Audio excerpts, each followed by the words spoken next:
ಉತ್ತರ ಮತ್ತು ದಕ್ಷಿಣ ವಿಧಾನಸಭಾ ಮತಕ್ಷೇತ್ರದ ಎಲ್ಲ ಮತದಾರರಿಗೆ ಅನುಕೂಲವಾಗುವಂತೆ ಮತದಾರರ ಸಹಾಯವಾಣಿ ಕೇಂದ್ರವನ್ನ ಆರಂಭಿಸಿದ್ದೇವೆ ಮಹಾನಗರ ಪಾಲಿಕೆ ವ್ಯಾಪ್ತಿಯಡಿಯಲ್ಲಿ.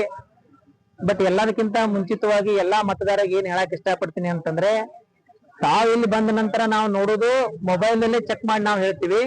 ತಾವು ಸಹ ತಮ್ಮ CEO.Karnataka.in ಗೆ ಹೋಗಿ ಏನಂತಂದ್ರೆ ತಾವು ಸಹ ನೋಡಬಹುದು. ತಮ್ಮ ಮೊಬೈಲ್ ನಲ್ಲಿ 2002ರಲ್ಲಿ ತಮ್ಮ ಮತದಾರ ಪಟ್ಟಿಯಲ್ಲಿ ತಮ್ಮ ಹೆಸರು ಎಲ್ಲಿತ್ತು ಅನ್ನೋದ್ರ ಬಗ್ಗೆ ಎಲ್ಲಾ ಮಾಹಿತಿ ಇದೆ. ತಾವು ಅಲ್ಲಿ ಏನಂತಂದ್ರೆ ನೋಡ್ಕೊಂಡು ಎನ್ಯುಮರೇಷನ್ ಫಾರ್ಮ್ ಅನ್ನ ತುಂಬಬಹುದಾಗಿದೆ. ಒಂದ್ ವೇಳೆ ತಮ್ಗೇನಾದ್ರೂ ಇನ್ನಷ್ಟ ತೊಂದರೆಗಳು ಉಂಟಾದ್ರೆ ಇಲ್ಲಿ ಬಂದ್ರೆ ನಾವು ತಮ್ಮ ಹೆಸರು ಯಾವ ಭಾಗ ಸಂಖ್ಯೆ, ಯಾವ ವಿಧಾನಸಭಾ ಮತಕ್ಷೇತ್ರದಲ್ಲಿ ಮತ್ತು ಯಾವ ಕ್ರಮ ಸಂಖ್ಯೆಯಲ್ಲಿ ಐತೆ ಅನ್ನೋದ್ರ ಬಗ್ಗೆ ಮಾಹಿತಿಯನ್ನು ಕೊಡ್ತೀವಿ. ಅದಕ್ಕಾಗಿ ಈ ಸಹಾಯವಾಣಿ ಕೇಂದ್ರವನ್ನ ಆರಂಭಿಸಿ ಹೋಗ್ಬೇಕು.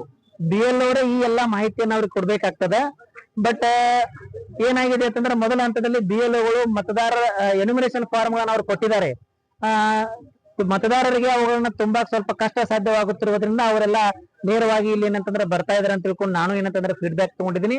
ಬಟ್ ಮೊದಲನೇದು ಏನಂತಂದ್ರ, ಮೊಬೈಲ್ ನಲ್ಲಿ ಹೋಗಿ CEO.Karnataka.nic.in ಹೋಗಿ ನೀವು ಹುಡುಕಿ 2002ರಲ್ಲಿ ಸೆಲ್ಫ್ ಮ್ಯಾಪಿಂಗು, 2002ರಲ್ಲಿ ನಿಮ್ಮ ಹೆಸರು ಇರದೇ ಇದ್ರೆ ಸೆಲ್ಫ್ ಪ್ರೊಸೀನಿಗೆ ಹೋಗಿ ಏನಂತಂದ್ರೆ ಮಾಹಿತಿಯನ್ನ ತುಂಬ್ರಿ.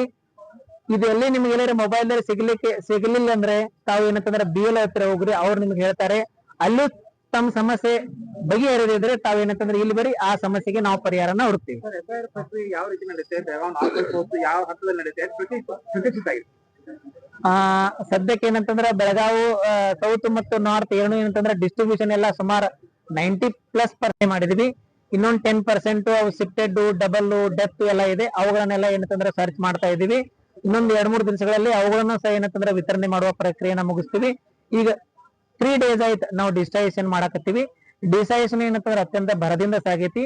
ಈಗ ಏನಂತಂದ್ರೆ ವರ್ಕ್ ಮೊಮೆಂಟಮ್ ಕ್ರಿಯೇಟ್ ಆಗೈತಿ. ಬರೋ ದಿನಗಳಲ್ಲಿ ಅದನ್ನು ಸಹ ಏನಂತಂದ್ರೆ ಅತ್ಯಂತ ಚಾಕುಚಕ್ಯತೆಯಿಂದ ಮುಗಿಸ್ತೀವಿ.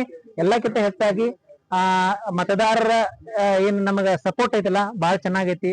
ಬರ್ತಾ ಇದಾರೆ, ಫಾರ್ಮ್ ಗಳನ್ನ ತುಂಬಿಕೊಂಡು ನಮ್ಮ ಹತ್ರ ಕೊಡ್ತಾ ಇದಾರೆ, ತುಂಬಿಸ್ಬಿಟ್ಟು ಹೋಗ್ತಾ ಇದಾರೆ. ಸರ್, ನಿಗದಿತ ಕಾಲಾವಧಿಯಲ್ಲಿ ಪ್ರಕ್ರಿಯೆ ಪೂರ್ಣವಾಗಿ ಮುಗಿಸ್ಲೇಬೇಕು ಸರ್. ಅದು ನಮ್ಮೆಲ್ಲರ ಜವಾಬ್ದಾರಿ ಇದೆ.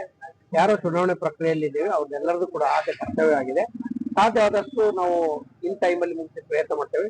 ವಿತ್ ಆಲ್ ದಟ್ ಅಂದ್ರೆ ಪ್ರಾಬ್ಲಮ್ಸ್ ಸಾರ್ವಜನಿಕರಿಗೆ ಇರ್ತಾವ, ಸರಿಯಾದ ಮಾಹಿತಿ ಸಿಗುದಿಲ್ಲ, ತಕ್ಷಣಕ್ಕೆ ಅವ್ರಿಗೂ ಕೂಡ ಅವೈಲಬಿಲಿಟಿ ಆಗುದಿಲ್ಲ, ಅಂತವ್ರು ಸ್ವಲ್ಪ ಡಿಲೇ ಆಗ್ತಾವಲ್ಲ ಅವ್ರಿಗೂ ಕೂಡ ನಾವು ಹುಡುಕಿ ಕನ್ವೀನಿಯಂಟ್ ಆಗಿ ನಾವೇನ್ ಮಾಡ್ತೇವಿ, ಚುನಾವಣಾ ಆಯೋಗ ಪ್ರತಿ ಎರಡು ತಾಸು ಒಂದ್ಸತಿ ನಾವು ಡೇಟಾ ಕೊಟ್ಟಾಗ ಯಾರು ಕಡಿಮೆ ಇದಾರಲ್ಲ ಅಂತವ್ರನ್ನ ಹುಡುಕಿ ಯಾಕೆ ಕಡಿಮೆ ಆಗಿದೆ, ಏನ್ ಸಮಸ್ಯೆ ಆಗಿದೆ ಅನ್ನೋದನ್ನ ನಾವು BLO ಪ್ರೊಸೀಜರ್ ಫಾಲೋ ಅಪ್ ಮಾಡಿದಾಗ ಯಾವ್ದು ಸಾರ್ವಜನಿಕರದ ಏನಾದ್ರು ಸಮಸ್ಯೆ ಇದ್ರೆ ತಕ್ಷಣಕ್ಕೆ ಅವ್ರದ್ದು ನಾವು ಸ್ಪಂದಿಸಿ ಅವ್ರ ಸಮಸ್ಯೆಗಳನ್ನ ಬಗೆಹರಿಸಿ ಮತ್ತೆ ಡಿಸ್ಕಷನ್ ಮಾಡ್ಲಿಕ್ಕೆ ನಾವು ಮಾಡ್ತಾ ಇದ್ದೇವೆ. ಅಂದ್ರೆ BLO ಕಡೆ ಸಮಸ್ಯೆ ಬಗೆಹರಿಸಿದ್ರೆ ಸಮಸ್ಯೆ ಸಹಾಯವಾಣಿ ಕೇಂದ್ರಕ್ಕೆ ಬಂದ್ರೆ ಸಮಸ್ಯೆ ಬಗೆಹರಿಸ್ತೀರಾ? Yes sir.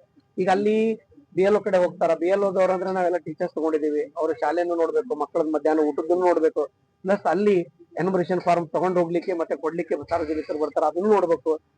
ಆದ್ರೆ ಅವ್ರು ಅಷ್ಟೊಂದು ಕೆಲವು ಟೆಕ್ನಿಕಲ್ ಪಾಯಿಂಟ್ ಅಲ್ಲಿ ಅವರು ಎಕ್ಸ್ಪರ್ಟ್ಸ್ ಇಲ್ಲದೆ ಇರೋದ್ರಿಂದ ಅಲ್ಲಿ ಅವ್ರ ಸಮಸ್ಯೆಗಳು ಬಗೆಹರಿಲಿಲ್ಲ ಅಂದ್ರೆ ಅಂತವನ್ನ ಅವರು ಸಹಾಯವಾಣಿಗೆ ಬಂದಾಗ ಇಲ್ಲಿ ಏನಾಗ್ತದೆ ಅಂತ ಹೇಳಿದ್ರೆ, ನಮ್ಮ ERO ಮತ್ತೆ ARO ಇರ್ತೇವಿ ಅಥವಾ ನಮ್ಮ ಟೆಕ್ನಿಕಲ್ ಟೀಮ್ ಇರ್ತದ, ಅವ್ರಕ್ಕಿಂತ ಸ್ವಲ್ಪ ಎಕ್ಸ್ಪರ್ಟ್ ಇರೋದ್ರಿಂದ ಸ್ವಲ್ಪ ಸಮಯ ಟೈಮ್ ತಗೊಂಡು ಎಲ್ಲ ಸ್ವಲ್ಪ ಮಾಹಿತಿ ತೆಗೆದು ಅವ್ರಿಗೆ ಹೇಳ್ತಾರೆ.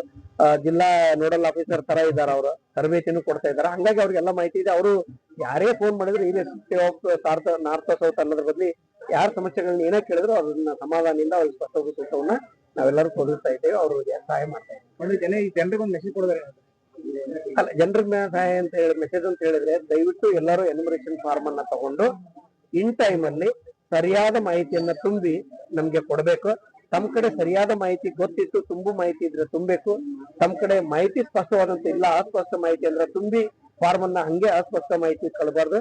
ಅದ್ರ ಬಗ್ಗೆ ಖಾಲಿ ಬಿಟ್ಟು ಸಂಬಂಧಪಟ್ಟಂತವ್ರ ಕಡೆ ಬಂದು ಕೇಳಿ ಮಾಹಿತಿ ಸರಿಯಾದ ಮಾಹಿತಿ ತುಂಬಿ ಇನ್ ಟೈಮ್ ಅಲ್ಲಿ ಕೊಡ್ಬೇಕನ್ನೋದು ನಮ್ಮ ಮನವಿ.